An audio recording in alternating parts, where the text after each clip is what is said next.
도래구비 마을을 지킨 석달둥이. 옛날 어느 바닷가 도래구비 마을에 파수막이 하나 있었습니다. 그 파수막에는 대를 이어 내려오면서 마을을 지켜 망을 보는 젊은 파수꾼이 있었지요. 그러던 어느 날 밤이었어요. 마침 금은밤이어서 사방은 칠흑같이 캄캄하였지요. 바로 그 밤에 섬 오랑캐들이 마을에 몰래 기어들었습니다. 젊은 파수꾼은 짙은 안개 속에서 날아오는 오랑캐들의 화살을 미처 보지 못하였어요. 화살을 맞은 파수꾼이 쓰러졌지요. 그러나 그대로 쓰러질 수 없는 몸이었습니다. 파수꾼은 간신히 바위를 짚고 일어나 종을 울려 마을에 알렸으나 더는 그 자리에 서 있을 수가 없었지요. 젊은 파수꾼은 피 흐르는 가슴을 움켜쥐고 너무도 원통해 부르짖었어요. 저놈들이 기어드는 소리를 왜 듣지 못했던고.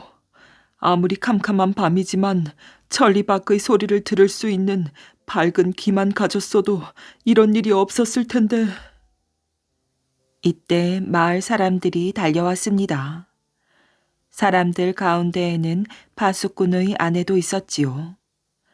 젊은 파수꾼은 아내의 손을 잡고 가까스로 숨을 쉬며 말하였어요. 이제 아이가 태어나면 이 파수막을... 젊은 파수꾼은 끝내 뒷말을 잇지 못하고 눈을 감았습니다. 아내가 통곡하고 사람들이 소리쳐 불러도 파수꾼은 감은 두 눈을 뜨지 못하였지요. 장례를 치른 다음 날이었어요.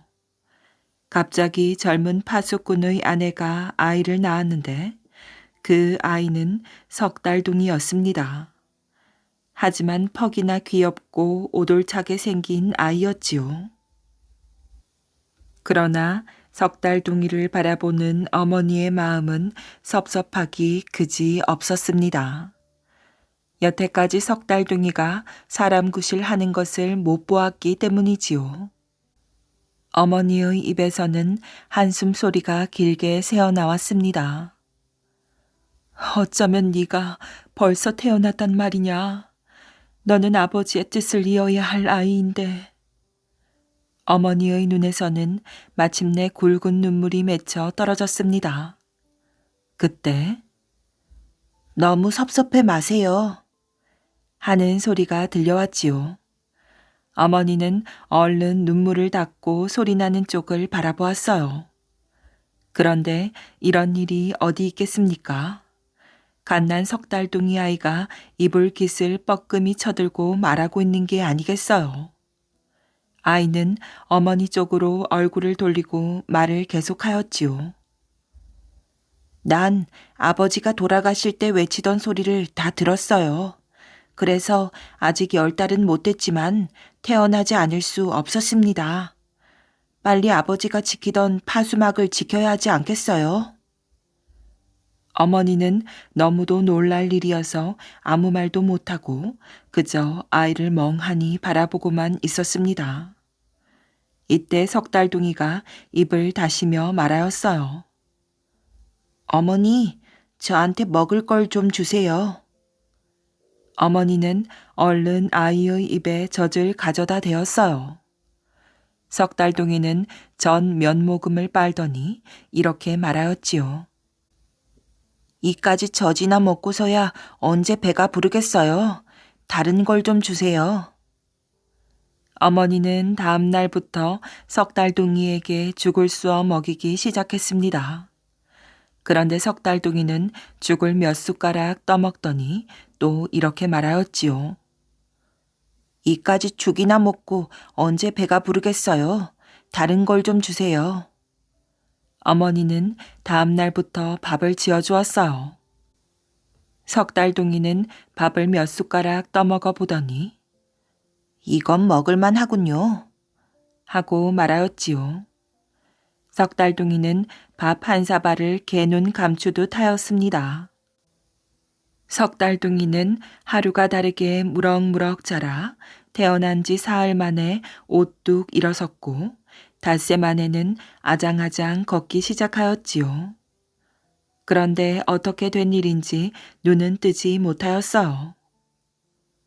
이제 차차 눈을 뜨겠지. 어머니는 아이가 눈뜨기를 기다렸지만 석달동이는 좀처럼 눈을 뜰 줄 몰랐습니다. 10달을 못 채우고 태어나다 보니 아직 눈을 뜰 수가 없는 것 같았어요. 그러나 아이의 얼굴은 언제 봐도 그늘지는 때가 없었고 늘 웃음을 담고 생글거렸습니다. 그런 아이를 바라보는 어머니의 가슴은 미어지는 듯 아팠지요. 눈을 못 뜨니 이제 끝났구나. 어머니는 앞이 캄캄하였지요. 그러던 어느 날 석달동이가 어머니에게 말했습니다. 어머니, 나 오늘 바닷가에 나가겠어요. 그러나 어머니는 앞못 보는 아이를 바닷가에 내보낼 수가 없었습니다. 얘야, 제발 나다니지 말고 집에 있어라. 그러나 석달둥이는 머리를 저었지요. 어머니, 저는 놀려는 게 아니에요. 아버지가 지키던 파수막으로 가자는 거예요. 아버지를 대신해서 빨리 마을을 지켜야 할 게 아니에요. 얘야, 네 생각은 정말 기특하다만 너는 아직 너무나 어려. 그리고 어머니는 뒷말을 잇지 못하였지요. 앞을 못 봐 고통을 겪는 아이한테 더 큰 마음의 아픔을 줄 수 없었던 것입니다. 어머니, 너무 걱정 마세요. 이제 저는 갓난애가 아니에요. 얼마든지 파수막을 지킬 수 있어요. 석달동이는 말을 마치자 어머니가 더 말릴 새도 없이 밖으로 나갔습니다. 어머니는 할 수 없이 아이를 파수막까지 데려다 주었지요. 그런데 밖에 나서니 철없는 동네 아이들이 석달동이를 보고 석달동이 맹맹, 석달동이 맹맹 하며 놀려대기 시작하였어요. 그 소리를 듣는 어머니의 가슴은 찢어지듯 아팠지요. 그러나 석달둥이는 들었는지 말았는지 아무런 기색도 없었습니다. 빨리 파수막에나 가요. 석달둥이는 어머니를 보고 재촉하였어요.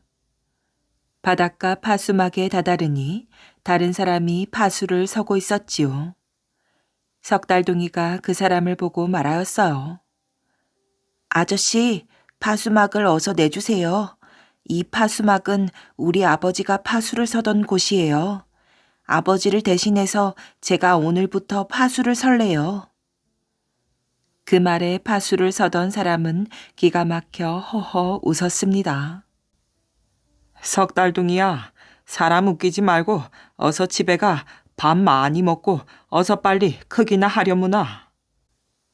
그 말에 석달둥이는 몹시 섭섭해하며 작은 입술을 깨물었습니다.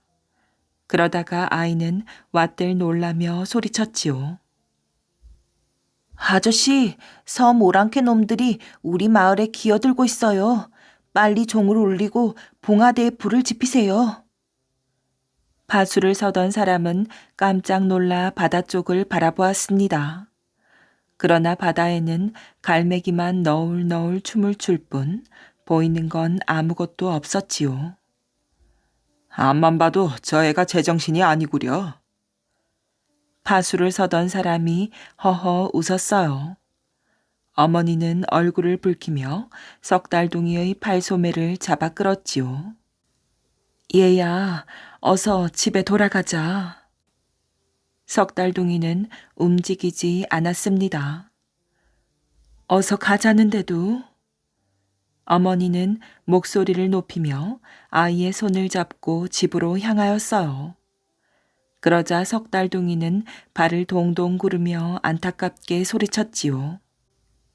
어머니, 어머니마저 제 말을 못 믿겠나요? 저기 저쪽을 잘 봐요. 놈들의 배가 틀림없어요.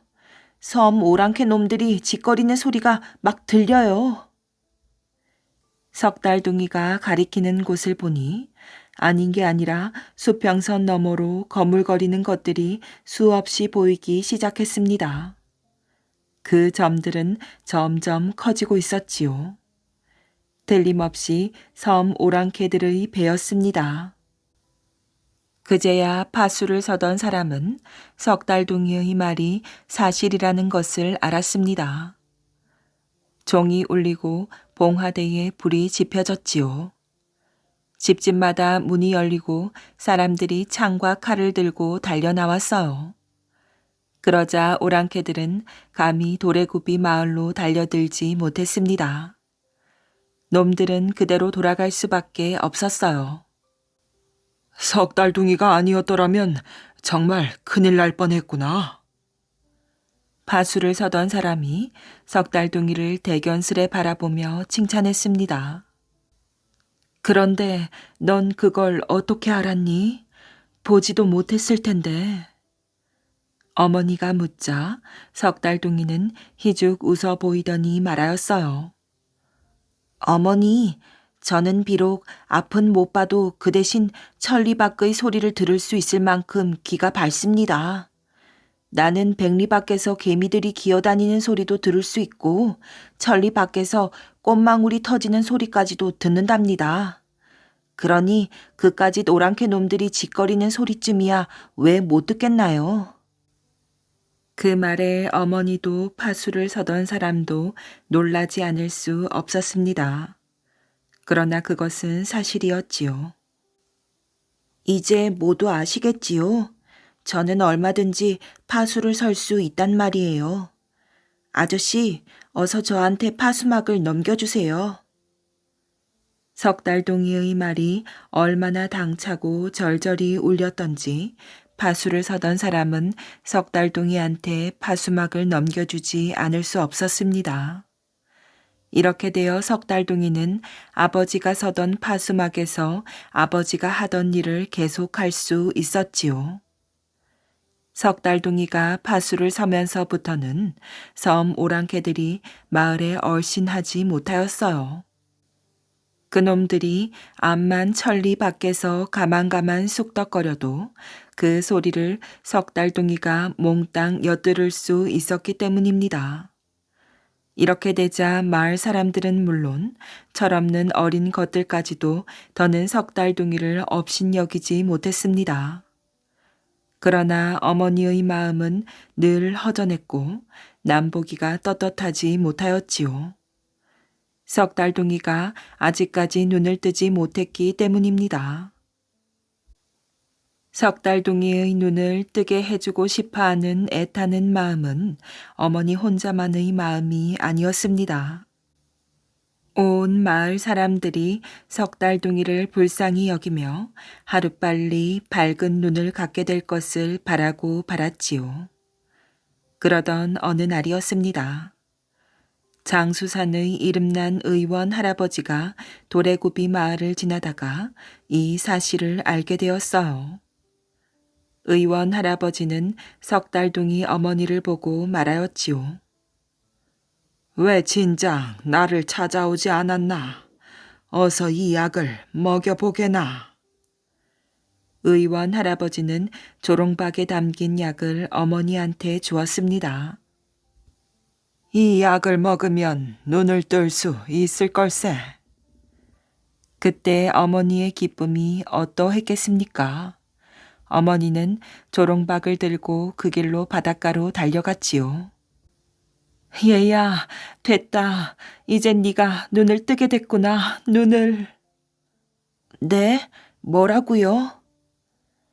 조롱박을 받아드는 석달둥이의 얼굴에 기쁨이 한박 어렸습니다. 이걸 먹으면 정말 눈을 뜰 수 있나요? 그럼 그렇잖고 어서 마셔라. 어머니의 목소리는 떨렸습니다. 눈을 뜰 아들을 생각하니 벌써부터 눈물이 솟구쳐 앞이 흐려졌지요. 그런데 석달둥이는 약을 선뜻 입에 대지 못하고 있었습니다. 얘야, 어서 마시라는데도. 어머니가 재촉하였어요. 그러나 석달동이는 대답이 없었지요. 아이는 무엇인가 줄곧 생각하는 듯 심각한 표정을 짓고 있었어요. 어머니가 몇 번 재촉해서야 석달둥이는 머리를 들고 나직한 목소리로 말했습니다. 어머니, 용서하세요. 저도 눈을 떠서 어머니의 그리운 얼굴을 보고 싶어요. 아름다운 고향 마을도 보고 싶고요. 그렇지만 저는 눈을 뜨지 못하겠어요. 아니, 그게 무슨 말이냐?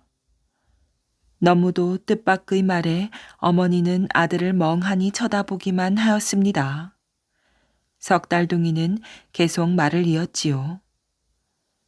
아버지가 지키던 파수막을 제가 자신 있게 지킬 수 있는 것은 저한테 밝은 귀가 있기 때문이에요. 그런데 이제 제가 눈을 뜨면 지금처럼 밝은 귀를 가지지 못한대요. 의원 할아버지가 하는 말을 들었어요. 눈을 보는 것만큼 귀가 어두워진다는 것이었어요. 아버지의 뜻을 이어 제가 이 파수막을 영원히 지키자면 눈보다 밝은 귀가 있어야 할 것 아니에요. 그러니 제가 어떻게 이 약을 먹을 수 있겠나요?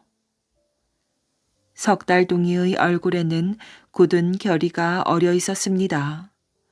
마디마디 힘있게 울리는 석달둥이의 어른 같은 목소리는 어머니를 몹시 감동시켰지요. 너는 어쩌면... 어머니는 아들을 와라 끌어안았습니다. 조그만 가슴에 깃든 아이의 생각은 너무도 큰 것이었지요.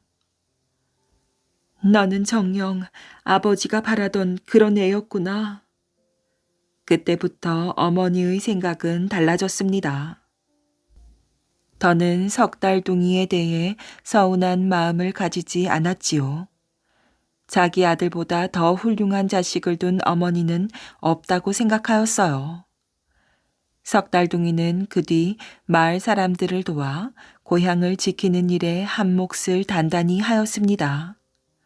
고향 마을을 위해 자기를 바친 석달둥이의 이야기는 도래구비 마을과 함께 오래오래 전해졌습니다. 잘난 척한 선비들. 옛날 어떤 산중의 절에 훌륭한 스님이 있었답니다. 이 스님에게는 여기저기에서 배우러 오는 사람이 많아 절까지는 저절로 길이 날 정도였어요. 이렇게 되자 배가 아픈 사람이 있었으니 다름 아니라 그 동네에서 공부를 많이 한 걸로 알려진 선비들이었지요. 그래서 하루는 선비 셋이 모여서 모의를 하였답니다. 저 절의 스님이 아주 고명하다고 해서 사람들이 끊이지 아니하니 공자님 공부를 한 우리로서는 참으로 셈이 나지 않소.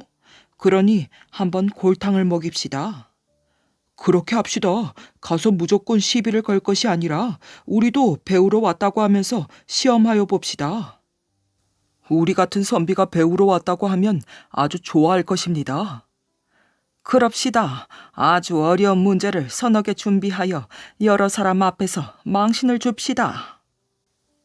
이렇게 약속을 한 선비들은 절에 찾아가서 스님에게 깍듯이 절을 하고 나서 말을 하였지요. 우리는 이 아랫동네에 사는 선비들인데 스님께 배우러 왔습니다. 많이 가르쳐 주십시오.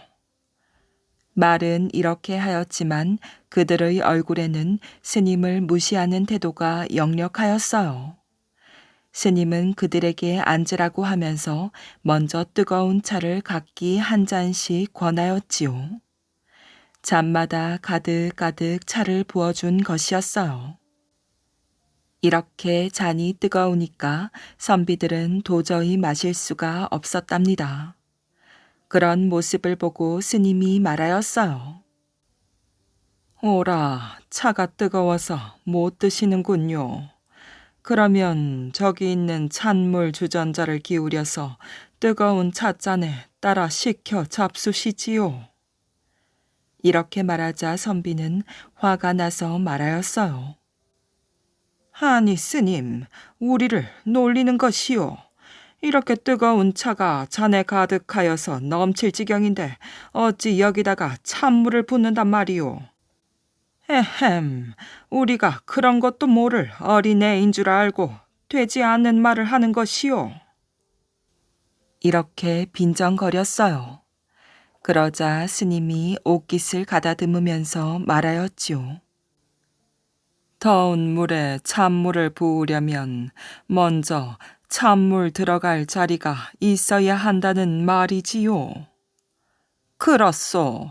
두 번째 들어갈 물이 어디로 가겠소? 그러니 물이 잔에 가득하여선 안 된단 이 말씀이요. 몇 번이나 말해야겠소. 그러자 스님이 다시 말하였어요. 그렇습니다. 나에게 뭔가 배우러 왔다는 사람들이 저렇게 가득 차서 왔으니 내 말이 어찌 들어가리요. 말하자면 당신들 소견은 가득 찬 뜨거운 물이요. 내 소견은 뒤에 부을 찬물이란 말이요. 당신들 의견이 가득 찼는데 내 의견이 무슨 소용이 있겠소. 남의 말을 듣고자 하면 먼저 자기를 비우시오. 자기 마음에 빈자리가 많을수록 남의 마음이 많이 들어갈 수 있으니까요. 스님의 얘기를 듣고 새 선비는 더 말을 하지 못하고 얼굴을 붉히며 떠나갔다고 한답니다. 거지가 된 임금의 깨달음. 옛날도 옛날, 아주 까마득한 옛날의 일이랍니다. 온 역사를 뒤져봐도 그 짝이 없을 만큼 거만한 왕이 있었지요. 왕이라면 한 나라의 제일 가는 어른임에는 틀림없지만 이 왕은 어찌나 콧대가 높고 거만한지 모든 백성들이 눈살을 찌푸렸답니다. 이 거만한 왕이 어느 날 많은 신하들을 거느리고 사냥을 나갔답니다. 왕은 한나절을 신하들과 산등성이며 산 골짜기로 이리저리 휘돌아 다녔지요. 숨이 가쁘고 전신에서 땀이 줄줄 흘렀어요. 이처럼 너무나 덥고 땀이 흐르자 왕은 산 골짜기에 물이 괸 웅덩이를 찾아 목욕을 하였답니다. 몸에 물을 끼얹으니 좀 살 것 같았어요. 왕이 이렇게 목욕을 하고 있을 때였답니다. 어떤 사람이 몰래 왕의 옷을 입었어요. 그러고는 웅덩이 곁에 메어둔 왕의 말을 타고 신하들이 있는 곳으로 갔답니다. 그러자 신하들은 이 사람이 왕인 줄만 알고 공손히 절을 하며 왕궁으로 인도하였어요. 한편 이런 줄은 꿈에도 모르고 목욕을 마친 왕이 웅덩이에서 나와 보니 벗어둔 옷이 없어졌지요. 사방을 두루 찾아보았으나 누더기 옷이 한 벌 있을 뿐 자기 옷이 눈에 띄지 않았답니다. 뿐만 아니라 옆에 메어둔 말도 보이지 않았어요. 이것 봐라. 무엄하기 이를 데 없구나. 나는 이 나라에 둘도 없는 왕이 아닌가. 무엄하게도 어느 놈이 내 옷을 훔쳐갔단 말인가. 내 이놈을 찾아내어 삼족을 죽여 없애리라. 삼족이란 아버지 계통, 어머니 계통, 자기 처 계통을 말하는데 옛날 죄가 클 때에는 이 삼족을 다 죽여 없앴답니다. 아무튼 왕은 분노가 치밀어 견딜 수가 없었지요. 일이 이렇게 맹랑하게 되고 보니 왕은 그 누더기 옷이라도 입어야만 하였어요. 그렇게나 콧대가 높고 으스대던 왕도 별 도리가 없었지요. 퀴퀴한 냄새가 풍기는 누더기를 몸에 걸치고 보니 서름이 복받쳐 눈물이 났답니다. 한참 만에 정신을 가다듬은 왕은 왕궁으로 돌아가기로 하였어요. 그러나 말이 없어서 이제 그곳까지 걸어가야만 하였지요. 한 나라를 명령하던 왕이 걸어간다는 것은 체면이 말이 아니었지만 이건 역시 별 도리가 없었답니다. 이리하여 왕은 죽을 고생을 하며 며칠 만에야 겨우 왕궁에 닿았답니다. 왕은 대궐 문 앞에 이르자 서름이 복받쳐 눈물이 비오듯 쏟아졌어요. 그러고는 왕이 기운을 되찾아 대궐 문을 들어가려는데 문지기가 말렸답니다. 네 이놈들 무엄하다. 이게 무슨 짓이냐. 나는 이 나라의 왕이 아니냐. 무엄하기 짝이 없구나. 이 문을 어서 열지 못할까? 이 생쥐 같은 놈을 보았나? 여기가 어딘 줄 알고 함부로 들어가려고 하느냐? 문지기는 두 눈을 부라리며 삼지창으로 왕을 찌르려고 하였어요. 이 바람에 왕은 전신에 소름이 끼치고 무서워 그곳에서 그만 도망치고 말았답니다. 왕은 참으로 어이가 없고 기가 찼지요. 어쩌다가 이런 가엾은 신세가 되었나 하고 한탄 섞인 한숨을 쉬었으나 이젠 엎질러진 물과 같았답니다. 그러나 왕은 다시 기운을 차렸어요. 이번에는 정승집을 찾아갔지요.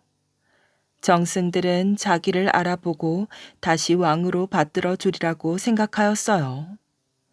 그러나 어찌된 영문인지 정승들도 마찬가지였답니다. 자기를 왕으로 알아주기는커녕 욕설을 퍼붓고 마구 때리려고 하였어요. 왕은 다시 그곳에서도 도망치고 말았답니다. 참으로 귀신이 곡할 노릇이었어요. 일이 잘못되어도 여간 잘못된 것이 아니었지요. 그 뒤에도 왕은 행차하는 중전마마나 왕자를 만나 그 사정을 이야기했으나 모두 모르는 채 하였답니다. 아니, 모른 채를 한다기보다도 나졸들을 시켜서 곤장을 치라고까지 하였어요. 일이 이렇게 되자 이제는 아무에게도 희망을 걸 수가 없게 되었지요. 왕은 해가 지자 지쳐서 들판에 쓰러졌답니다. 온종일 쫓겨다니느라 다리가 아프고 전신에서 기운이 빠졌지요. 그러나 모기떼에 물려 잠을 잘 수가 없었답니다. 게다가 배도 고팠어요. 왕은 들판에 누워 총총히 빛나는 별들을 쳐다보았어요. 자신의 신세가 가련하기만 하였지요. 왕은 지나온 옛날과 오늘 겪게 된 괴로움을 곰곰이 생각해 보았답니다. 이제야 알겠구나. 오늘의 이 괴로움은 내가 여태 사람들을 깔보고 거만하게 굴었기 때문이야. 그래서 하느님이 천벌을 내리신 게 분명하다. 이렇게 왕이 자신의 잘못을 뉘우치자 갑자기 마음이 겸손해졌어요. 그리고 남들을 위하고 앞으론 절대로 거만해서는 안 되겠다고 생각하였지요. 왕은 들판에서 거의 뜬 눈으로 밤을 새웠답니다. 그러고는 동이 트자 정승의 집을 찾아가 보았어요. 그런데 이게 웬일이지요? 어제는 그렇게도 쌀쌀하고 무섭게 굴던 정승이 오늘은 옛날과 같이 공손하게 맞아주는 것이 아니겠어요. 왕은 그래도 옛날처럼 교만을 부리거나 깔보지 않았답니다. 왕은 다시 대궐문 앞으로 갔답니다. 그러자 문지기들도 어제와는 달리 대궐문을 열고는 땅바닥에 엎드렸어요. 그리고 잡고 있던 창들도 땅바닥에 뉘었답니다. 왕은 어제와 같은 누더기를 입고 있었는데도 어제와는 사정이 영 달랐어요. 그런데 더더욱 놀라운 일이 있었답니다. 어제까지는 마치 남을 대하듯 쌀쌀했던 중전이나 왕자가 오늘은 왕을 반가이 맞아 주었어요. 참으로 이상한 일이 아닐 수 없었지요. 이렇게 왕이 어리둥절해 하는데 이 모든 수수께끼를 풀어주는 사람이 있었답니다. 그 사람은 지금까지 왕의 옷을 입고 가짜 왕 노릇을 해온 사람이었어요. 가짜 왕은 진짜 왕이 들어서자 반가이 맞으며 기뻐하였지요. 상감, 그동안 수고를 했소. 자, 이리 앉으시오. 나는 하늘나라에서 내려온 사람이요. 상감이 너무 거만해서 이 나라가 망할까 염려되어 그것을 깨우쳐 주려고 왔소. 그래서 내가 상감이 목욕할 때 옷을 훔쳤고 여러 정승과 문지기 그리고 중전과 왕자에게 상감을 쌀쌀하게 대하라고 미리 일러두었소. 그런데 상감이 이제야 그 거만함을 버리고 이렇게 딴 사람이 되었으니 나는 도로 하늘나라로 가겠소. 자, 앞으로도 변함없이 겸손한 마음으로 백성을 잘 다스려 주시오. 이렇게 말을 마치기가 무섭게 하늘에서 내려온 그 사람은 온데간데 없이 사라졌답니다. 그때에서야 모든 비밀이 벗겨지고 수수께끼가 풀렸지요. 모든 것이 자기의 거만 때문이란 것을 깊이 깨달은 왕은 그 후로는 정말 덕망 높은 왕이 되어 그 나라를 잘 다스렸답니다. 수컷 말이 낳은 망아지. 옛날 어떤 고을에 성질이 고약하고 부하들의 트집을 잡기 좋아하는 심술궂은 원이 하나 있었답니다. 아주 무리하고 해결하기 어려운 문제를 내어서 풀지 못하고 시킨 대로 하지 못하면 부하들을 매로 다스리기 일쑤였지요. 요즘 같으면 있을 수 없는 일이에요. 어느 날 이 원이 부하인 이방을 불렀답니다. 여봐라 이방. 예, 망아지를 아는고. 예, 망아지는 말새끼이지요. 소새끼는 송아지, 가위 새끼는 강아지입니다. 이렇게 보면 아지가 새끼란 뜻이 아니겠습니까? 하, 그놈 참 영리한 척 하는구나. 그럼 망아지는 어떤 말이 낳는고? 구여, 앞말이 낳지 않겠습니까? 이것은 당연한 것이 아닙니까? 이놈아, 누가 당연한 것을 묻겠느냐? 여러 말 할 것 없다. 어서 가서 수컷 말이 낳은 망아지를 한 마리 구해오너라. 예? 수컷 말이 망아지를 낳아요? 그런 일이 있을 수 있습니까? 도저히 있을 수 없습니다. 아하, 저놈 감히 원님을 훈계하려고 들다니.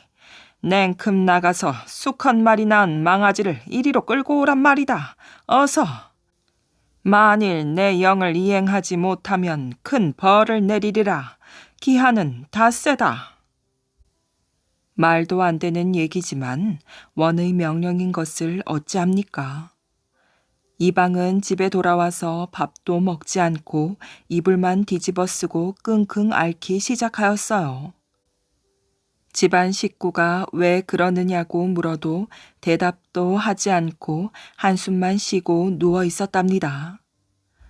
드디어 내일이 원과 약속한 마지막 날이었어요. 이방은 죽을 지경이었지만 수마리 낳은 망아지를 어디 가서 구한단 말입니까? 이방에게는 영리한 아들이 있었는데 아버지가 무슨 고민에 빠져 있는 것을 알고 아버지를 졸라 고민거리를 알아내었지요. 아, 아버지께서 수컷 말이 낳은 망아지를 못 구해서 병이 나셨다는 말이지요. 그런 거면 진작 말씀하시지요. 걱정하지 마세요. 제가 다 알아서 구해 오겠습니다. 아들이 이렇게 말하자 이방은 더 근심이 되었어요. 얘야, 내가 이리 아프니 네가 근심을 한 나머지 머리가 돈 것이 아니냐. 너까지 그리 되면 우리 집안은 이제 어찌 되느냐. 아이고 내 자식아, 너까지. 아이고 너까지. 하고 울다가 한숨을 쉬었답니다. 아들은 아버지에게 걱정하지 말라고 안심을 시킨 뒤에 바로 동헌에 나아가서 원을 만났지요. 네가 이방 아들이란 말이지. 그런데 어찌하여 네 아비가 오지 아니하고 네가 왔는고? 예, 아버님께서는 지금 병석에 있습니다. 어저께 산에 가셔서 드디어 수컷 말이 낳은 망아지를 발견하였습니다. 그래 어찌나 기쁘셨던지 앞을 찬찬히 보지 않고 망아지만 잡으러 뛰어가다가 그만 갯불에 걸려서 낙태를 하였습니다. 그래서 이렇게 제가... 잠깐, 갯불에 걸려? 갯불이라니? 아, 개 있지 않습니까? 멍멍 짖는 개 말입니다. 삽살개, 진돗개, 누렁이, 바둑이 말입니다. 아니, 저기 마당에도 있네요. 바로 저런 개 말입니다. 저 개의 뿔이 사슴처럼 길게 났지 않습니까? 달려가던 아버지가 개 머리에 난 기다란 뿔에 걸려 자빠져서 다치셨다는 말입니다. 개 뿔에 걸려 자빠져? 예, 그 바람에 아버지는 그만 낙태를 해서 지금 몸조리를 하고 계십니다. 네 이놈, 그런 허무맹랑한 소리를 어디서 하는고? 나이 어린 놈이 어른 앞에서, 아니 이골 최고 가는 원님 앞에서 거짓말만 슬슬 하다니 매를 맞고 싶은 게냐? 어디서 새빨간 거짓말을 하느냐? 감히 누구 앞이라고 거짓말을 해? 원은 이방 아들에게 호통을 쳤답니다. 사실 그렇지 않습니까? 개뿔이 나서 개뿔이라고요. 또 남자가 아기를 뱉다가 그만 낙태를 했다니요. 거짓말이 틀림없었지요. 그러니 원이 화를 내는 게 당연한 것이었어요. 그러자 아이가 이번에는 원을 향해 큰 소리로 말하였답니다. 원님, 개뿔이 있을 수 없고 그리고 남자가 낙태를 하는 일도 있을 수 없다면 수컷 말이 새끼 낳는 것도 있을 수 없는 일 아닙니까?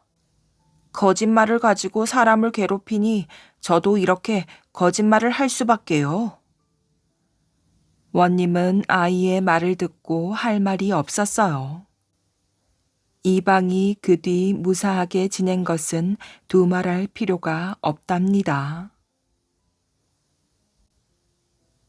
바보 비단 장수와 돌부처. 어느 마을에 어머니와 아들이 살았답니다. 아들은 얼굴도 잘생겼고 덩치도 좋았지요. 하지만 어머니는 아들 때문에 걱정이 많았어요. 아들이 미련한 바보였기 때문이지요. 저래가지고 어떻게 장가를 들고 무얼 하며 살아간단 말인가. 집안이 부자여서 한평생 일 안 하고 바보짓만 하면서 살아갈 형편도 아닌데 아들은 할 줄 아는 것이 아무것도 없으니 어머니는 그저 한숨만 나왔답니다. 몇 날 며칠 아들 걱정에 밤잠을 못 이룬 어머니는 드디어 아들에게 장사를 가르쳐야겠다고 마음먹었어요. 얘야, 너도 이제 나이가 들었으니 장가라도 가야 하지 않겠니? 그러려면 뭔가 할 줄 아는 것이 있어야 한단다. 어미가 비단을 사줄 터이니 장사를 시작해 보렴. 장사요? 어떻게 하는지 모르는데. 아들은 머리를 긁적이며 하품을 하였지요. 걱정 말아라. 어미가 비단을 구해줄 터이니 비단 한 필에 20냥씩 받고 팔면 된단다. 어떻게 파는데요? 비단을 가지고 이 마을 저 마을 돌아다니면서 비단 사세요. 값싸고 좋은 비단 왔어요. 라고 외치면서 다니려무나. 그럼 손님들이 구경을 하러 올 것이야. 그때 비단을 사겠다고 나서는 사람에게 한 필에 20냥씩 받고 팔면 된단다. 그렇게 외치기만 하면 된다고요? 그래, 한번 따라해 보거라. 비단 사세요. 값싸고 좋은 비단 왔어요. 어서 해보렴. 비단 왔어요. 값 비싸고 나쁜 비단 왔어요. 아니지. 그렇게 거꾸로 말하면 누가 비단을 사겠니? 값 비싸고 나쁜 비단이 아니라 값싸고 좋은 비단이라고 해야지. 값싸고 좋은 비단, 값싸고 좋은 비단. 아들은 어머니의 말을 몇 번이고 되풀이하면서 외웠답니다. 하지만 주의할 점이 있단다. 비단을 아무한테나 팔면 안 된다. 쓸데없이 말 많은 사람들이 있는데 그런 사람들에게는 절대로 팔지 말거라. 그런 사람들은 사기꾼이나 도둑일 가능성이 높으니까. 알았지? 네, 그렇다면 어떤 사람한테 팔아요? 말이 많지 않은 사람한테 팔면 되느니라. 그런 사람은 마음씨가 곱고 착하니 너를 속이거나 하지는 않을 것이야. 예, 어머니. 말 없는 사람한테만 비단을 팔게요. 바보 아들은 다음날 어머니가 준비한 비단을 가지고 장사를 떠났답니다. 비단 사세요. 값싸고 좋은 비단 왔어요. 바보 아들은 한 마을에 들어가서 어머니가 가르쳐 준 대로 큰 소리로 비단을 팔았답니다. 많은 사람들이 바보 아들 주위로 몰려들었어요. 해게, 비단이 왜 이래? 색깔도 곱지 않고 까끌까끌하니 비단이 아니라 광목천이구만. 무슨 소리? 색깔도 곱고 보들보들하구만. 맞아, 맞아. 아주 좋은 비단이야. 사람들은 비단을 풀어헤쳐 얼굴에 대보고 손으로 쓰다듬으며 수다를 떨었어요. 이런 비단으로 옷을 해 입으면 얼마나 좋을까? 꿈깨, 이 비단 한 필이 얼만 줄 알아? 20냥이야. 우리 같은 사람이야 이렇게 비단 구경하는 것만으로 만족해야 해. 설마 그 값을 다 받겠어? 총각, 깎아줄 거지? 좀 깎아줘. 사람들은 바보 아들을 보며 깎아달라 졸랐답니다. 하지만 바보 아들은 주섬주섬 비단을 챙기며 말하였어요. 아주머니들처럼 수다쟁이들한테는 비단 안 팔아요. 비켜요. 나 갈 거예요. 바보 아들은 말 많은 사람들한테는 비단을 팔지 말라는 어머니의 말이 떠올라 서둘러 비단을 챙겨 들고 마을을 떠났어요. 그러나 이 마을 저 마을 다 돌아다녀도 엄마가 말씀하신 말 없는 사람을 찾을 수가 없었답니다. 온통 수다쟁이들만 있어 바보 아들은 비단을 한 필도 팔지 못하였지요. 바보 아들은 해가 뉘엿뉘엿 저물어 가자 그냥 집으로 발길을 돌렸어요. 아이고 힘들어. 좀 쉬었다 가야겠다. 바보 아들은 산길을 걷다가 근처에 있는 절로 들어갔답니다. 그런데 절에는 잡초가 무성했고 거미줄도 처마마다 칭칭 감겨있는 빈 절이었어요. 바보 아들은 툇마루에 비단을 내려놓고 걸터 앉았지요. 그런데 마당의 잡초 한가운데 돌부처가 서 있는 것이 보였답니다. 저 사람은 왜 저렇게 서 있나? 다리도 안 아픈가? 바보 아들은 돌부처를 사람이라 생각하고 계속 쳐다보았어요. 그래, 저 사람한테 비단을 팔아보자. 바보 아들은 비단 한 필을 들고 돌부처에게 다가갔지요. 비단 사세요. 값싸고 좋은 비단 왔어요. 바보 아들은 어머니가 가르쳐 준 대로 돌부처에게 말하였어요. 하지만 돌부처는 아무런 대꾸도 하지 않았답니다. 이 사람은 말이 없구나.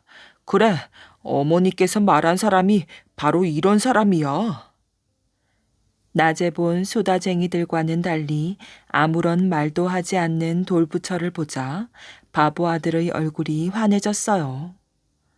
비단 사세요. 한 필에 20냥이에요. 돌부처는 여전히 말이 없었지요.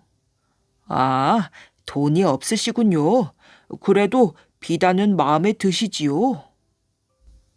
돌부처는 계속 말이 없었어요. 좋아요. 저희 어머니께서 말 없는 사람은 마음씨가 곱고 착하다고 했으니까 특별히 외상으로 드릴게요.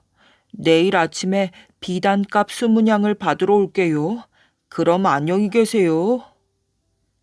바보 아들은 돌부처 앞에 비단 한 필을 내려놓고 남은 비단을 챙겨 집으로 돌아갔답니다. 고생 많았구나. 그래, 비단은 팔았느냐? 네, 어머니께서 말씀하신 대로 말 없는 사람한테 비단을 팔았습니다.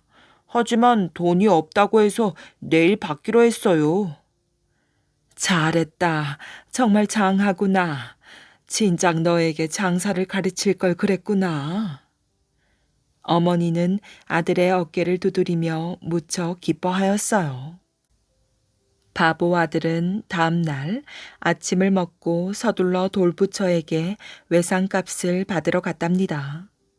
돌부처 주위를 살펴보니 비단은 보이지 않았지요. 아저씨, 안녕히 주무셨어요? 비단값 받으러 왔습니다. 바보 아들은 돌부처가 돈을 주기로 기다렸어요. 하지만 돌부처는 아무런 말도 없이 가만히 서 있기만 할 뿐이었지요. 아저씨, 아직 준비 못 하셨군요. 좋아요. 하루 더 기다려 드리지요. 그럼 내일 다시 올게요. 안녕히 계세요. 바보 아들은 돌부처에게 인사를 꾸벅하고 집으로 돌아갔답니다. 외상값은 받아왔느냐? 아니요. 아직 준비를 못했다고 해서 내일 받기로 했습니다. 다음부터는 함부로 외상을 주지 말거라. 그러다가 외상값을 안 갚고 도망이라도 가면 어떻게 하느냐? 어머니는 화난 목소리로 바보 아들을 다그쳤답니다. 바보 아들은 다음날 아침 일찍 돌부처에게 달려갔어요.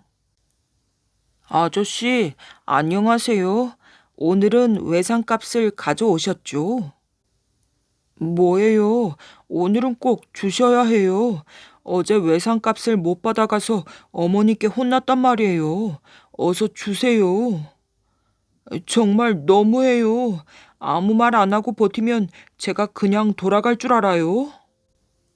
뭐야, 말 없다고 다 착한 사람은 아니군. 내가 어수룩해 보인다고 외상값을 떼어먹을 생각이구만. 그렇게는 안 되지. 어서 내놔, 어서. 바보 아들은 화가 나서 돌부처의 가슴을 툭 쳤답니다. 그러자 바보 아들의 손이 돌부처의 까끌까끌한 돌에 긁혀 피가 났어요. 아니, 이놈이 정말 해보자는 거야? 덤벼라 이놈아. 바보 아들은 돌부처에게 달려들었지요. 그러자 돌부처가 아무런 비명도 지르지 않고 잡초 바닥으로 넘어졌답니다. 그때였어요.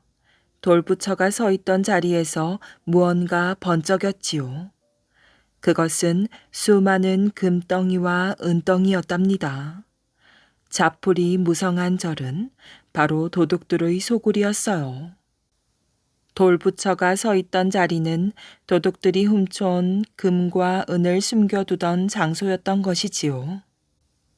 아이고, 아저씨, 외상값을 바닥에 내려놓으셨군요. 저는 그것도 모르고 아저씨께 화를 냈으니 정말 죄송합니다. 바보 아들은 쓰러진 돌부처에게 허리를 굽실거리며 손을 비볐답니다. 하지만 돌부처는 쓰러진 그대로 꿈쩍을 하지 않았어요. 비단 값으로 이렇게 많은 금과 은을 준비하신 것도 모르고 제가 어리석은 짓을 했습니다. 저는 정말 바보인가 봅니다. 이해해 주십시오. 동네 사람들이 저더러 모두 바보라고 부릅니다. 그러니 화 푸시고 어서 일어나세요. 바보 아들의 간곡한 사죄에도 돌부처는 꿈쩍하지 않았지요. 아저씨는 정말 고집쟁이군요. 알았어요. 제가 일으켜 드릴게요.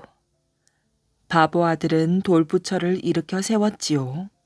그리고 돌부처에 묻은 흙을 털어내었어요. 아저씨, 이제 화 푸시는 거지요? 비단 값으로 이렇게 많은 금과 은을 준비해 주셔서 정말 고마워요. 앞으로 건강하시고 오래오래 사세요. 그럼 안녕히 계세요.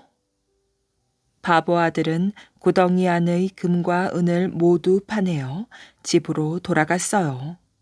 그리고 예쁜 색시를 얻어 어머니와 함께 행복하게 살았답니다. 걱정 많은 남자. 주나라 시대 기나라에 걱정을 잘하는 남자가 살았답니다. 하루는 길을 가는데 불현듯 이런 생각이 들었지요. 저 하늘이 당장 무너지면 어쩌지? 그러면 나는 피하지도 못하고 깔려 죽을 텐데. 남자는 하늘을 올려다보기가 겁이 났어요. 그래서 땅만 내려다보며 걸었지요. 잠시 뒤 또 이런 생각이 들었답니다. 땅도 안심할 수가 없어. 지금이라도 땅이 꺼진다면 나는 흔적도 없이 사라지겠지. 무서워라. 걱정은 꼬리에 꼬리를 물고 이어졌어요. 하늘만이 아니라 해와 달과 별이 떨어진다면 나는 어떻게 하나? 그대로 깔려 죽어야 하나? 남자는 집에 돌아와서도 걱정 때문에 아무것도 할 수 없었답니다. 밤에는 잠이 오지 않았으며 음식이 목구멍에 넘어가지 않았지요. 남자가 며칠째 집안에 틀어박혀 있자 친구가 찾아왔어요. 친구는 남자의 형편없는 몰골을 보고 무슨 걱정거리가 있냐고 물었답니다. 그러자 남자는 자신의 걱정거리를 솔직히 털어놓았어요. 걱정거리가 겨우 그거였어. 이 친구 쓸데없는 걱정을 하고 있었구먼. 이 사람아, 이제까지 한 번도 무너지지 않은 하늘이 왜 무너져? 하늘은 공기로 가득 찬 빈 공간일 뿐이네. 절대로 무너질 염려가 없지. 그리고 땅도 마찬가지야. 땅을 파보면 모두 흙으로 채워져 있잖아. 그런데 땅이 왜 꺼지겠어? 해와 달과 별은 또 어떻고? 하느님이 절대 떨어지지 않게 만들었으니 안심하게나. 친구의 말을 듣고서야 남자는 안도의 한숨을 내쉬었답니다. 파도를 멈춘 의원. 옛날에 큰 배 한 척이 바다 위를 둥둥 떠가고 있었답니다. 배 위에는 많은 사람들이 도란도란 이야기를 나누거나 잠을 자고 있었지요. 그런데 배가 바다 한가운데 오자 순하던 바람이 갑자기 거세지고 잔잔하던 바다도 높은 파도에 심하게 출렁였어요. 단단하고 탄탄해 보이던 큰 배는 바람에 나부끼는 나뭇잎처럼 이리 출렁 저리 출렁거리며 마구 흔들렸지요. 사람 살려! 사람 살려! 아이고, 어떡해. 이대로 바다에 빠져 물귀신이 되는구나. 사람들은 배가 파도에 휩쓸려 버릴까봐 안절부절 어찌할 바를 몰랐답니다. 그러자 배에 타고 있던 스님이 두 손을 모으고 연부를 외웠어요. 나무 아미타불 관세음보살. 불안에 떨던 다른 사람들도 스님을 따라하였어요. 나무 아미타불 관세음보살. 하지만 수없이 연부를 외워도 파도는 더욱 거칠게 배를 위협하였지요. 그러자 이번에는 앞 못 보는 장님이 두 손을 모아 하늘을 보며 별 이름을 읊는 것이었어요. 장님은 앞을 보지 못하므로 언제나 마음속에 별을 품고 살았던 사람이랍니다. 다른 사람들도 장님을 따라 별 이름을 열심히 읊었어요. 하지만 장님의 마음의 별도 별 도움이 되지 못하여 바람은 더욱 거세지고 파도는 더욱 높아졌답니다. 이제 우리는 죽었구나. 바다 귀신의 밥이 되고 마는구나. 사람들은 서로를 부둥켜 안고 엉엉 울어대었어요. 비나이다, 비나이다. 용왕님께 비나이다.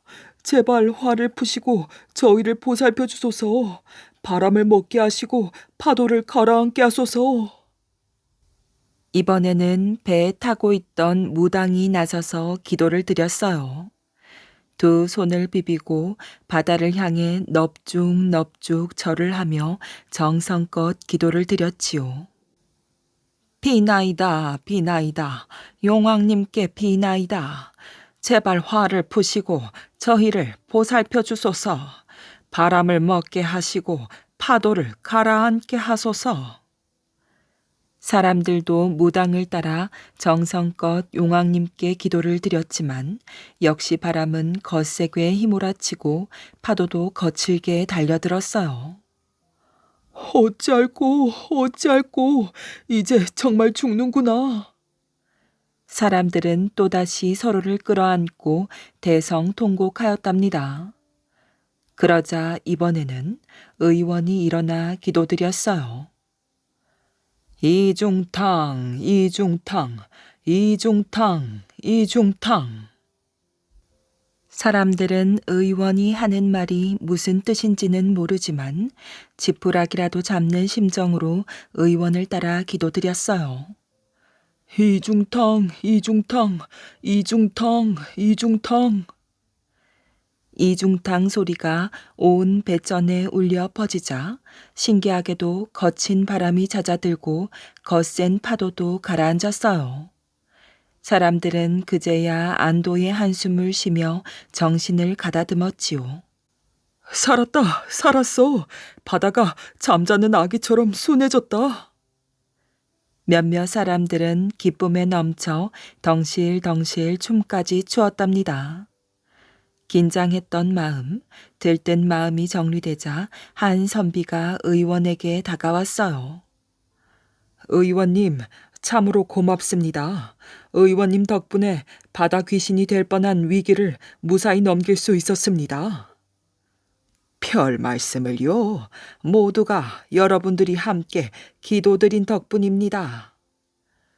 선비의 말에 의원은 수염을 쓸어내리며 점잖게 미소 지었어요. 그런데 의원님, 한 가지 궁금한 게 있습니다. 무엇이 궁금합니까?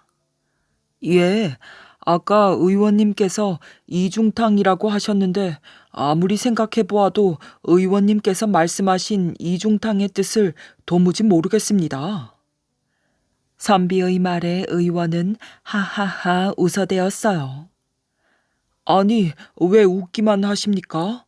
그게 무슨 뜻인지 말씀해 주십시오. 의원의 주위로 다른 사람들도 몰려들었어요. 이중탕, 이중탕 외치기는 했지만 다른 사람들도 그 뜻이 궁금하였지요. 별거 아닙니다. 그저 제 직업이 의원인지라 처방을 내렸을 뿐이지요. 처방이요? 네, 이중탕은 한약 이름이지요. 그랬군요. 그런데 왜 난데없이 약 이름을 외치셨습니까? 그때 우리는 어디가 아픈 것이 아니라 배가 뒤집힐 판이었지 않습니까? 사람들은 고개를 갸우뚱거렸어요. 다 이유가 있지요. 이중탕은 원래 배가 아플 때 먹는 약입니다. 이중탕을 먹으면 아팠던 배가 씻은 듯이 낫습니다. 우리가 탄 이것도 배 아닙니까? 그러니 이중탕, 이중탕 외치면 바람에 얻어맞고 파도에 얻어맞아 출렁출렁 몸살을 앓는 배가 깨끗하게 나을 것 아닙니까? 네? 의원의 말에 사람들은 내 배꼽 빠지네, 내 배꼽 빠지네 하며 깔깔깔 웃어대었답니다.